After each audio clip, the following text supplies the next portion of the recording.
Greetings in the name of our King Jesus Christ. Friends, we continue to read this amazing book of the revelation of Jesus Christ as penned down by Apostle John on the island of Patmos in a prison cell.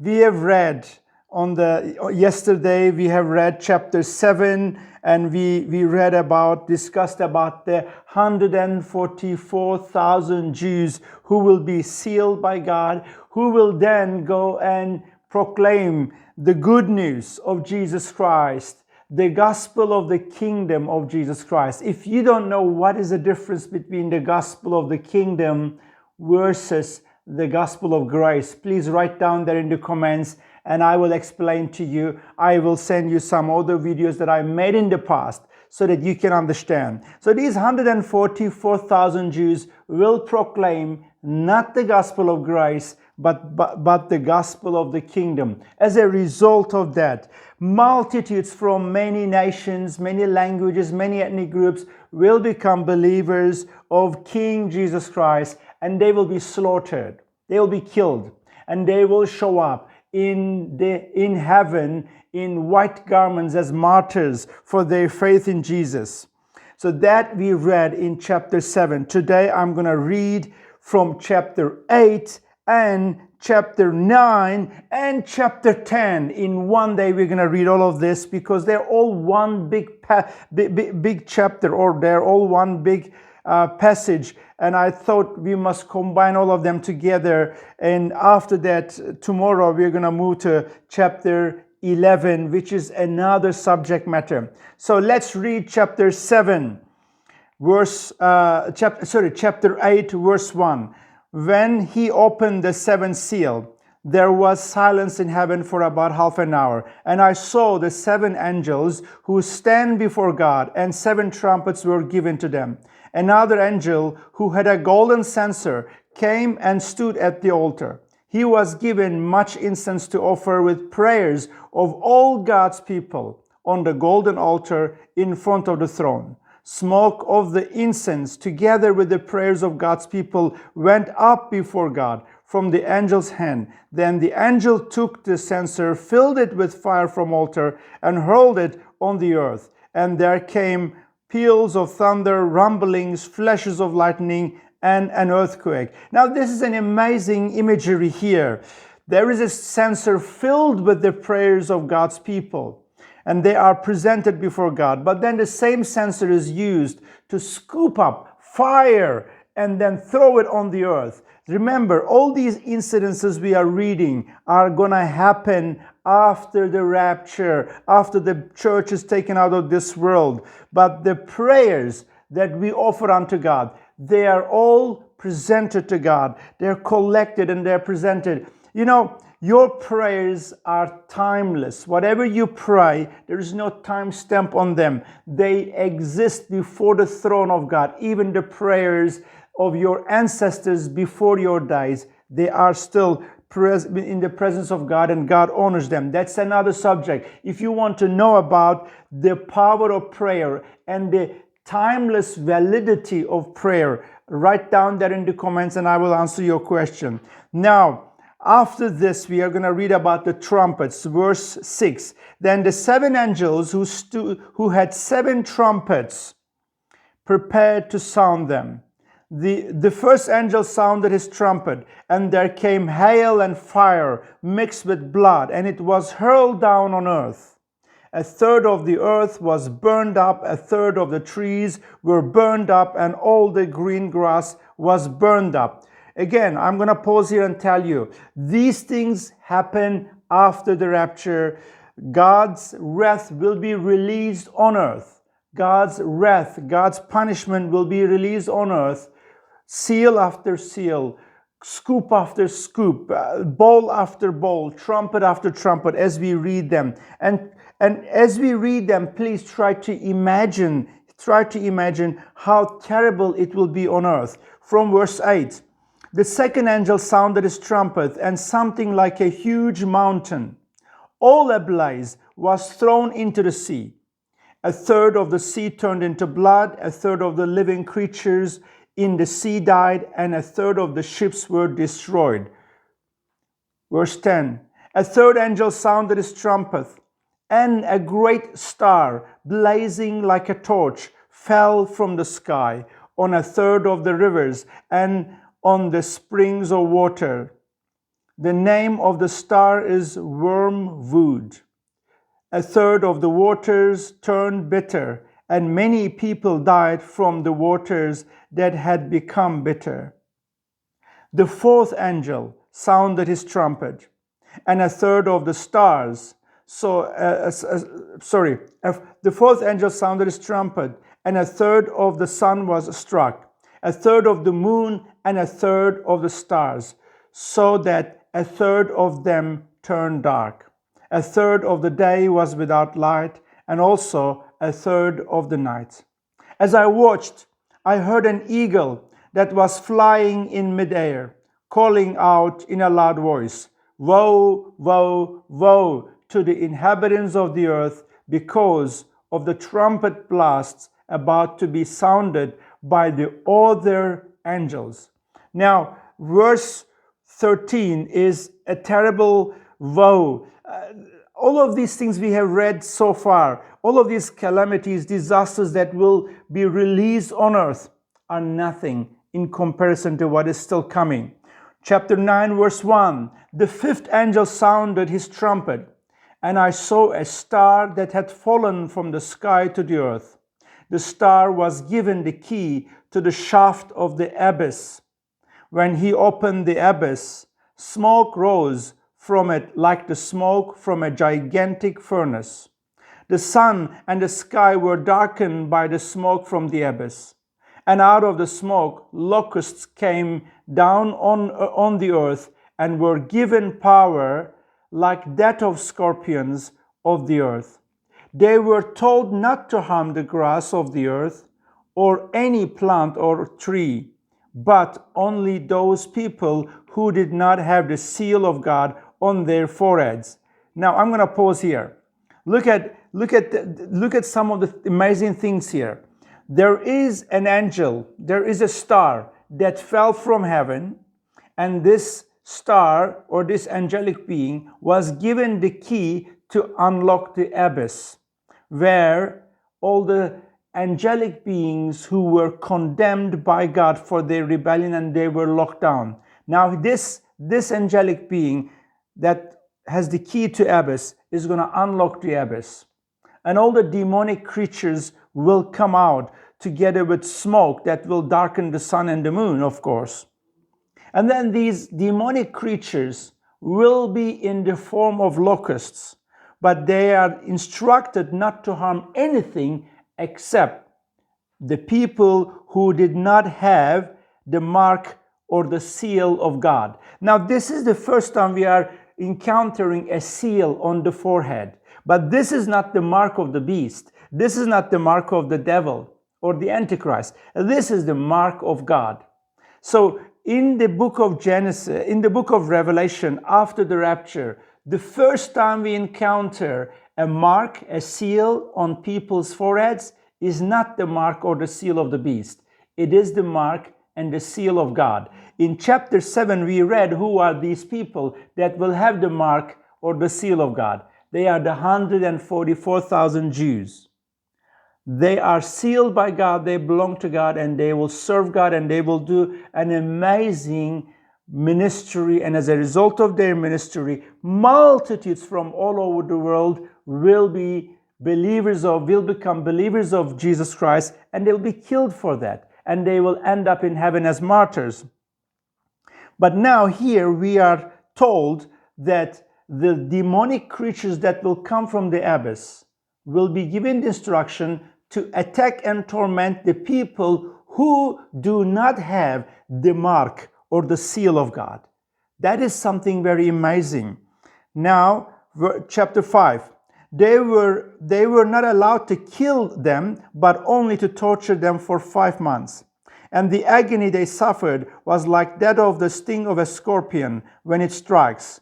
During those days, people will seek death, but will not find it. They will long to die, but death will elude them. This is another detail, horrifying detail. People will be tormented by these demonic creatures, demonic scorpions. But people will not be able to die for a period of 5 months.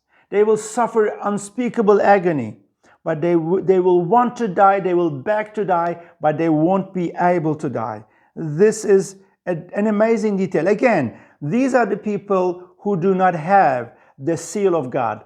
Only 144,000 Jews will have the seal of God. They will serve God, and the people who hear the gospel of the kingdom from those 144,000 Jews and believe in that gospel will be killed for their faith. But those who refuse the gospel will be tormented by these demonic creatures. They will want to die, but death will run away from them.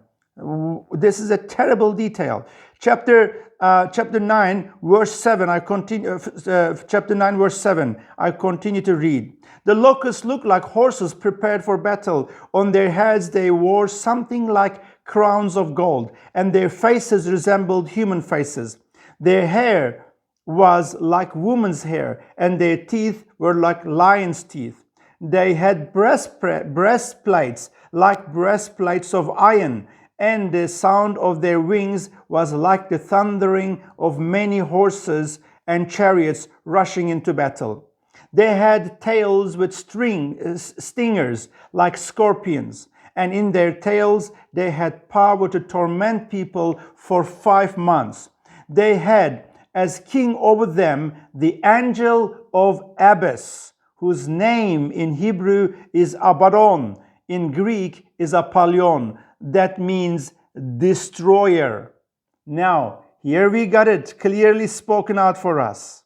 This is this is a demonic army of locust-like creatures, and they have a king over them that is the Apollyon or Abaddon, which means the destroyer, which is the Satan himself. So friends, this is amazing detail here, and they are gonna go on a spree of tormenting people. People will beg to die, people will search for death, but they will not be able to die. They will just suffer this unspeakable agony in the torment of a huge army of locust-like this strange looking demonic creatures all over the world haunting down on people. Terrible, terrible. It's like American horror movie that you will find on Netflix. I don't watch Netflix. I hate Netflix. But this is exactly what you read here, my friends. This is amazing. Here we find all these things written in our Bibles in the book of Revelation. Nearly 2,000 years. This has been in our Bibles. So this is for me very, very amazing. Verse 13, the sixth angel sounded his trumpet, and I heard a voice coming from the four horns of the golden altar that is before God. It said to the sixth angel who had the trumpet, release the four angels who are bound at the great river Euphrates, and the four angels who had been kept ready for this very hour and day and month and year were released to kill a third of mankind. Now, here, I'm going to pause. After nearly 5 months, after 5 months of torment and people wanted to die, they couldn't die, but now death comes. Now comes the death. And 1/3 of humanity is killed. 1/3 of humanity dies here. Verse 16, the number of the mounted troops was twice 10,000 times 10,000. I heard their number. Verse 17, the horses and riders I saw in my vision looked like this. Their breastplates were fiery red, dark blue, and yellow as sulfur. The heads of the horses resembled the heads of lions, and out of their mouth came fire, smoke, and sulfur. 1/3 of mankind was killed by the 3 plagues of fire, smoke, and sulfur that came out of their mouths. The power of the horses was in their mouths and in their tails, for their tails were like snakes having heads, with which they inflict injury.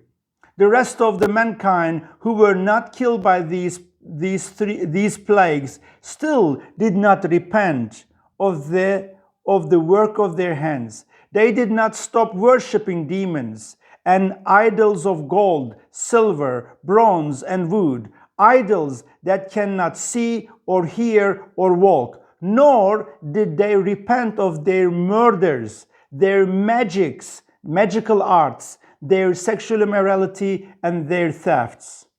Wow. Friends, it can't be said more clearly than this. Magical arts. Today, this so-called magic is seen as a fantastic thing. But here it is spoken. It is recognized as a disgusting sin before the presence of God. These things are listed here as a reason for which they will continue to suffer the wrath of God. Amazing that humanity, after the rapture, after having seen all of that, after having gone through all of that, you will think that they will bow on their knees and repent, but they chose not to. They chose not to. Instead, they chose to continue in all kinds of immorality, wickedness, and rebellion against God. I continue from chapter 10, verse 1. Then I saw another mighty angel coming down from heaven. He was robed in a cloud with a rainbow above his head. His face was like the sun, and his legs were like fiery pillars. He was holding a little scroll which lay open in his hand. He planted his right foot on the sea and his left foot on the land. And he gave a loud shout like the roar of a lion. And when he shouted, the voices of the seven thunders spoke. And when the seven thunders spoke, I was about to write it. But I heard a voice from heaven say, seal up what the seven thunders have said, and do not write it down. All right, let me pause here. This is an amazing book, the book of Revelation. Apostle John has seen more and heard more than what he wrote here. Some of the prophetic things he saw, some of the revelations he saw and he heard, he was instructed not to write. And here is one example of that. Only God knows, and of course Apostle John heard it. What did the voice of the thunder spoke at that moment? We don't know. But Apostle John was instructed not to write it, so we don't know. Chapter 10, verse 5, I continue reading. Then the angel I had seen standing on the sea and on the land raised his right hand to heaven, and he swore by him who lives forever and ever, who created the heavens and all that is in them, the earth and all that is in it, and the sea and all that is in it, and said, there will be no more delay, but in the days when the seventh angel is about to sound his trumpet, the mystery of God will be accomplished, just as he announced to his servants, the prophets. Then the voice that I had heard from heaven spoke to me once more, go, take the scroll that lies open in the hand of the angel who is standing on the sea and on the land. So I went to the angel and asked him to give me the little scroll. He said to me, take it and eat it. It will turn your stomach sour, but in your mouth it will be as sweet as honey. I took the little scroll from the angel's hand and ate it. It tasted as sweet as honey in my mouth. But when I had eaten it, my stomach turned sour. Then I was told, you must prophesy again about many peoples, nations, languages, and kings. Wow. All right, that is the end of chapter 10. My friends, this is an amazing prophetic revelation, the book of Revelation, the book of Jesus Christ, as penned down by Apostle John in the island of Patmos in a prison cell. And here we are told in details some of the things that will transpire in heaven and on earth in the last days. But these passages I just read, these chapters, chapter 8, 9, and 10, are the events that will transpire on earth. And of course, we are given the glimpse into these things through the eyes of Apostle John, as he has seen and as he has written them. Friends, I pray that this is a blessing for you to listen to this and go through this with me. And tomorrow, God willing, we will read from chapter 11, another one of my favorite places in the book of Revelation, these two witnesses and the amazing ministry they're going to have during the 7-year tribulation. God bless you. This is Pastor Marco Kiroglu. God bless you. Have a wonderful day and goodbye.